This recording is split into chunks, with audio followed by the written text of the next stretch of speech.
With Sky. Watch every single live Premier League game on Sky Sports, BT Sport and Premier Sports. Now, you are most welcome back. So we're turning to events at Old Trafford last night. Very happy to say Andy Mitten, editor of United We Stand, is with us. Evening, Andy. Good evening. 1-0 defeat to Wolves. João Moutinho on 82 minutes. A first win for Wolves at Old Trafford since 1980. They were really good, and you don't want to take too much away from them, but needless to say, the story here is Manchester United. They had 9 shots to Wolves' 19, just 2 of them on target, and Ralf Rangnick already seems like a man under pressure. Even the nature of the interviews afterwards and the tone of the post-match discussion on TV. This is like a guy who's 3 years in, and people are looking at the job he's doing saying, well, where is this going? So it's amazing how this job quickly eats you up. It does, and it's one of the biggest jobs in world football. I think you're right in everything you say, especially about Wolves. Wolves deserve to win. Wolves felt that they deserved something from the league game at the start of the season, which Manchester United won. And I think even Ole Gunnar Solskjaer would say, of all the games his team won before he left, that was the one where perhaps he didn't deserve to win. Wolves were impressed at Old Trafford when they came up in 18. Ruben Neves was fantastic, but it's the first time that they've won. And the story, as you say, is not about Wolves winning, although it will be in Wolverhampton, but Manchester United losing, and the mood has just hit the floor. It really has slumped, because it wasn't just a defeat at home to Wolves. It was a defeat after a series of really unconvincing displays by Manchester United. Most recently at Newcastle, a team who'd won 1 out of 19 last week. That was when I last spoke to you. But even before that, when United beat Norwich and Crystal Palace and drew against Young Boys, the team was not playing well. Okay, half an hour in the first game under Rangnick against Palace at home. But aside from that, the fans have been asking what's changing here. Well, what has changed is that the team have stopped losing matches, has stopped conceding as many goals, but very little by the way of chance creation and just really boring football. Yeah. And United fans are not stupid. They know what they're watching, and they're just watching football which falls well short of the standard that they expect. Now, they're not putting all that on the manager because he's not been in the job for a long time, but some of it is on the manager and some of it is on the players as well. Well, I have my suspicions what every single fan would say if they were vox popped afterwards and asked, what do you think of this 4-2-2-2-2 business? It's just not worked. And you mentioned the Newcastle game. The last half hour there was no formation. I mean, it was shambolic, really, is the most generous term. Aside from that first half hour against Palace, it's hard to think of anything promising about what Ralf Rangnick's bringing to the party here. Yeah, the first half was good against Burnley when United scored 3 goals, which isn't a given. But you're right. In the first half against Palace, there was a noticeable difference. But even in that game, Ayew should have scored for Palace just before Manchester United did score the goal. And it's really worrying because United are not even playing the best teams. Wolves were the best side that United have played since Rangnick took over. Although when he took over, it followed those 3 games which Michael Carrick had been in charge. And United did really well. That draw at Chelsea when they'd gone ahead. Excellent result in Villarreal and beating an inform Arsenal team at Old Trafford. Carrick made his decision to move on, even though the manager wanted him to stay.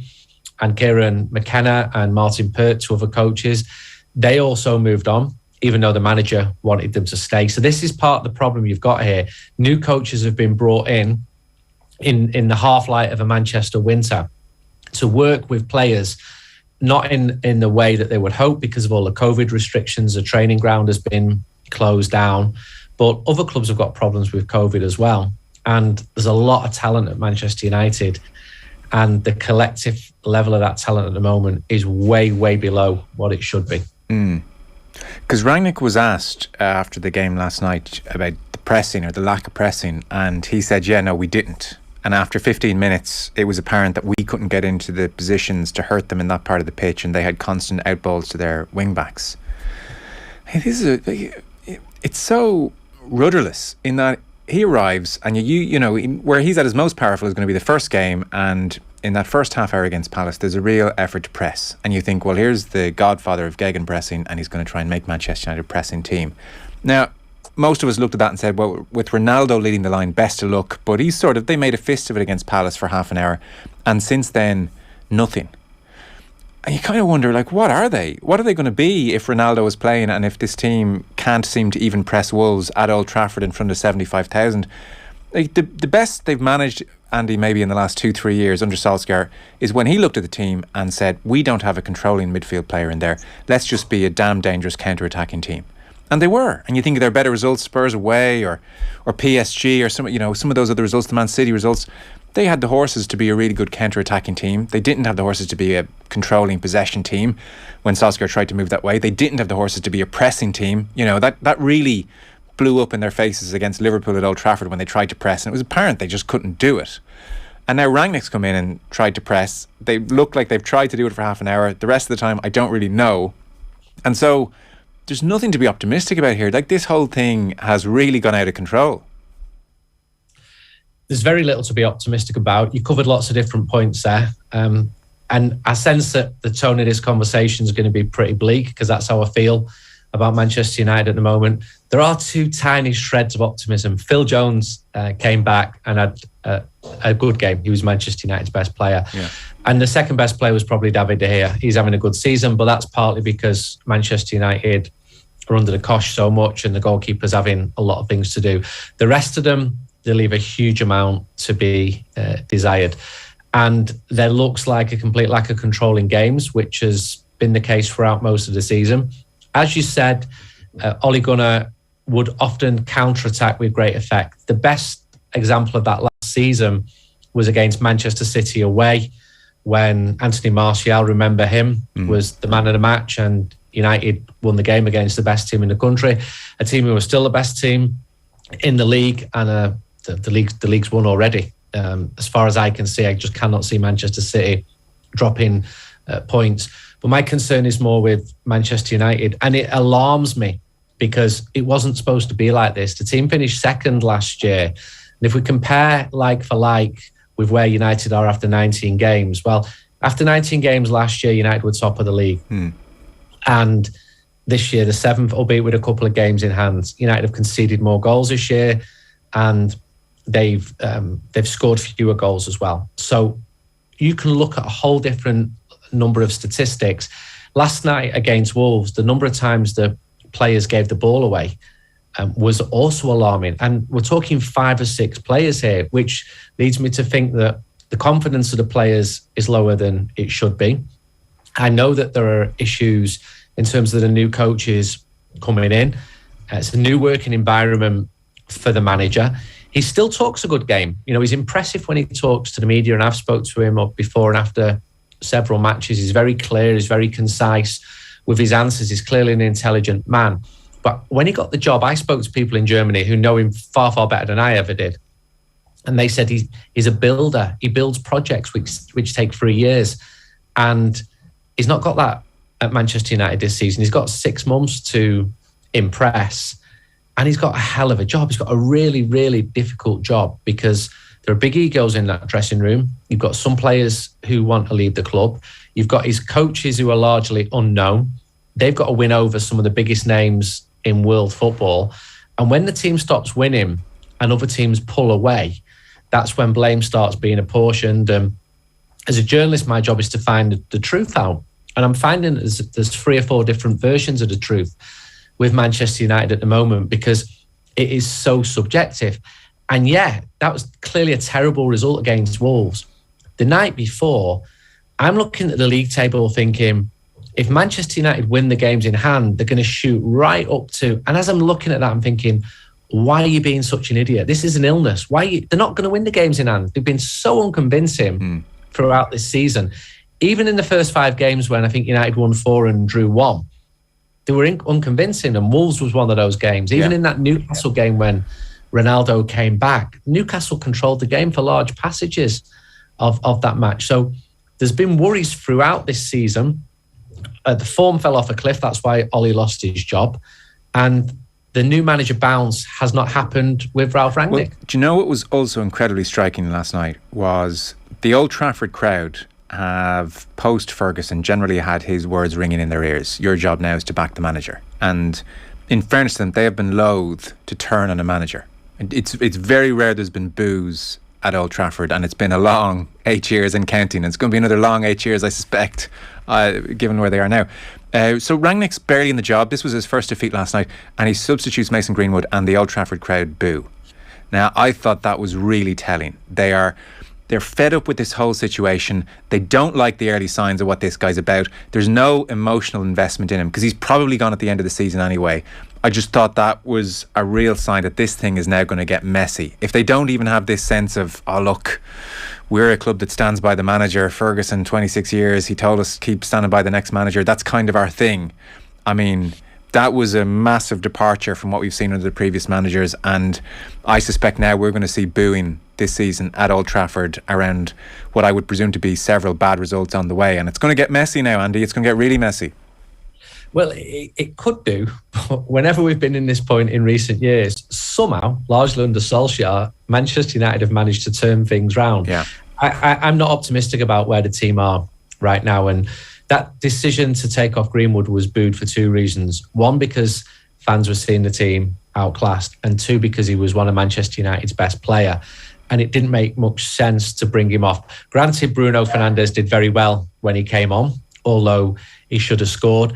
And your other point about the emotional investment, yeah, Ralf Rangnick, he will be given a fair chance by patient Manchester United fans at matches, but he isn't a club hero like Ole Gunnar Solskjaer was. And Solskjaer was hugely popular. Might not have always come across online, and often it didn't. And there were a sizable number of people who wanted him out after 6 months, after a year.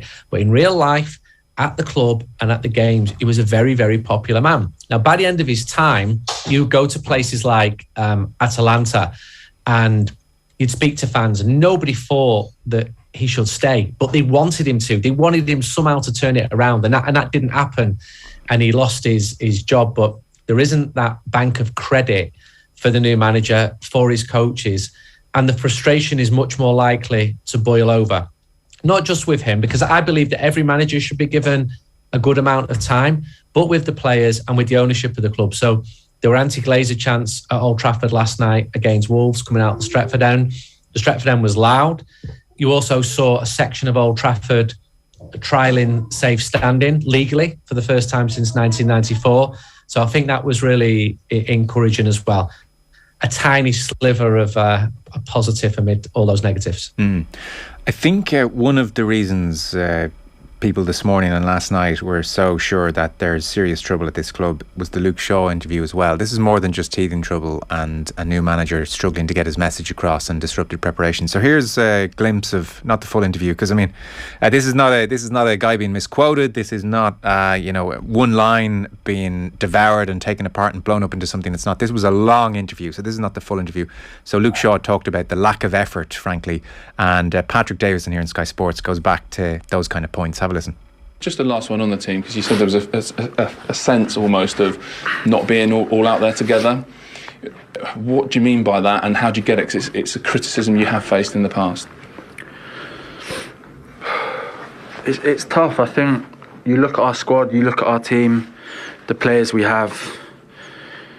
We have unbelievable quality. We have great quality, and I think sometimes quality isn't enough. I think, like I said, we need to bring the intensity. We need to bring, being more aggressive, and we need to bring more motivation. I think, maybe from the outside today, it didn't look like we had any of them three. But inside the dressing room, we know we want to win. We know what we want. But I think when we step out on that pitch, we need to give 100%, everything we've got. And I'm not saying, not everyone did, but I think to win these types of games against a tough team like Wolves, we all need to be 100% committed, because we know it's always close games, whoever they play. And yeah, like I said, it's just tough and disappointing, but we have time now to refocus back. We got a long training week, and maybe the manager can bring some more ideas that what he wants on the pitch. Thanks, Luke. Thank you. Cheers. Thank you. There we are. To be fair to him, I didn't think the last comment was a major dig at Rangnick. I thought it was a a more generous point that he hasn't probably had the time as a manager to get his ideas across. But who knows? Everyone's under pressure right now. Earlier in the interview as well, I thought he was far more even damning of his teammates. In effect, Andy, most people interpreted him as saying not everybody on that pitch, in fact quite a few, are not trying as hard as they could be. I thought Luke Shaw looked crestfallen about his body language, the words that he said. And when I first heard it, I was struck by the last line there. And I thought he's searching to his manager. He's not having a dig, but give us some ideas, because I know what's going on there. And I know that it's difficult for Ralf Rangnick and his new coaches at the moment with the players for the reasons that I outlined. I am told that the players are trying, but then who's telling me that? I'm getting feedback from all sorts of different sources who know that. I think they want to do well. I don't think they deliberately go out there to lose football matches. I think they want it to work out, but the confidence looks really low. And right throughout that game, Wolves were the better side, and those statistics you said at the start, and we can add even more. The number of corners that Wolves had, Manchester United are not scoring goals from set pieces. There are so many worrying areas, and even the players that we had faith in. Like 2 weeks ago, I was writing things like, it will be great when Raphael Varane and Edinson Cavani are back.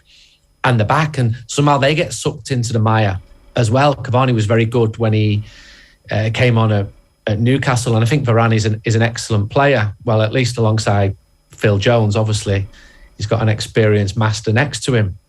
But the others, that midfield was a painful watch last night. Scott McTominay completely overrun with Nemanja Matic. And that's part tactical as well.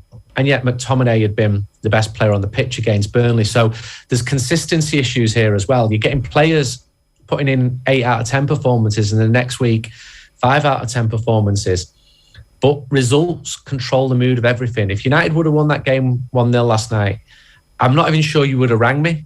I think that the mood would have been different. It's like he's finding his feet and he's managing to win while he's finding his feet.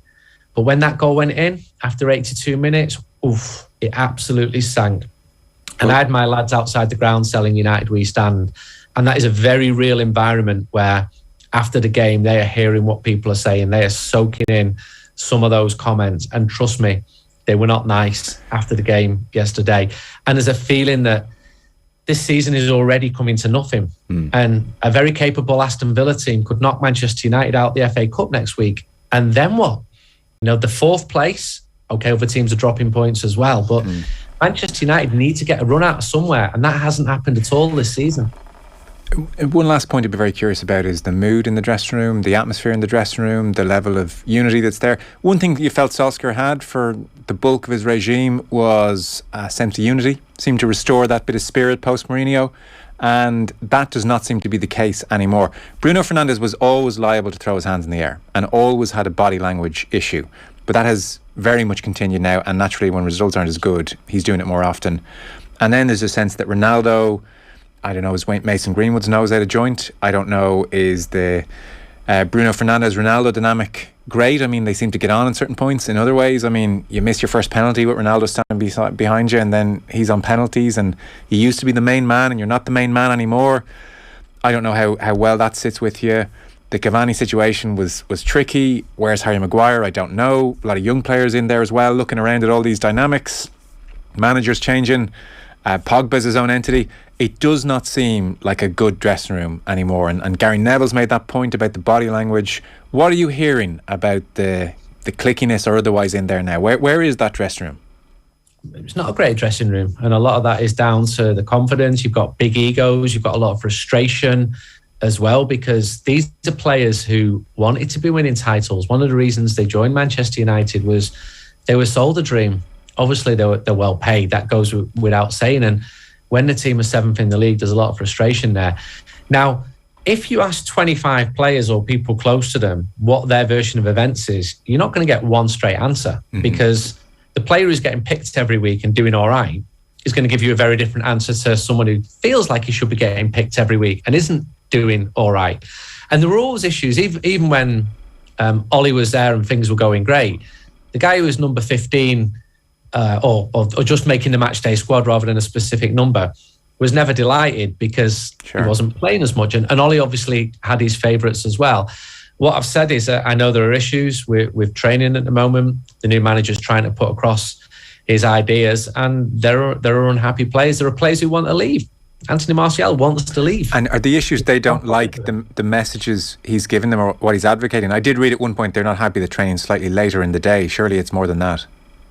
Yeah, it is more than that. I mean, You've got the half-light of a Mancunian winter. You're training in the dark at 3:45, which isn't great for everybody. And these type of things tend to seep out when things are not going well. When you're winning, you don't hear anything like this. And you've got a new manager mid-season trying to put his ideas into place with the coaches that the players have never heard of. Popular coaches have left, coaches who the manager wanted to keep. Michael Carrick, Kieran McKenna, Martin Pert. I wrote that a couple of weeks ago. Nobody wants to hear that because they associated them with a past failed regime under Ole Gunnar Solskjaer. They want to hear about the shiny new manager and how he's going to change everything and how everything's going to improve. So the fans also are part of this because they really welcomed in Cristiano Ronaldo, and now people are saying, not sure that was quite the right thing. And what's your read on that? Because I would question it. I wonder what he's done to the dynamics in there. People are extremely divided on it. You can argue both sides very, very strongly. Manchester United wouldn't be in the Champions League if Ronaldo wouldn't have been playing to get those late great winners. But the players around him, their productivity levels have dropped right off. The number of goals being scored has dropped right off. The number of goals the other players are scoring, it's a real worry. And I wonder how Manchester United are going to get out of this with an interim manager who, if he does really well, will get power because he'll be seen as the main man who knows what he's doing to influence the decision of who's going to replace him. And if he doesn't, I'll never forget what one home and away Manchester United fan said to me when he got the job. Who is this guy? And if he's that good, why has he not been managing? And why has he not been at any of the top clubs in Germany? Sounds like a bit of a blagger to me. Now, that same person who goes everywhere with Manchester United, after the team had a couple of decent results, he's like, I'm prepared to give him a chance. But that just shows how fan sentiment can really roll with it. And these are the conversations that Manchester United fans, I'm sure many of them are watching and listening to this at the moment, they'll have very, very strong opinions about whether Ronaldo was right or wrong to come back. And on all of the players, and some of them will be doubting the new manager, and some of them quite rightly will be saying he deserves time, and every manager does deserve time. But it's a pretty grim place for Manchester United right now, especially with City looking so good and winning absolutely everything. Perfect storm. Andy Mitten, editor of United We Stand. Thanks so much. Thank you. Cheers. Andy Mitten there with us live on The Line. Our football coverage is brought to you by Sky Catch, the biggest live Premier League games every weekend on Sky Sports. Pat Nevin will be with us, by the way, after 9 on the Football Show. Football on Off the Ball. With Sky, proud partner and supporter of the Republic of Ireland women's national football team. This is News Talk.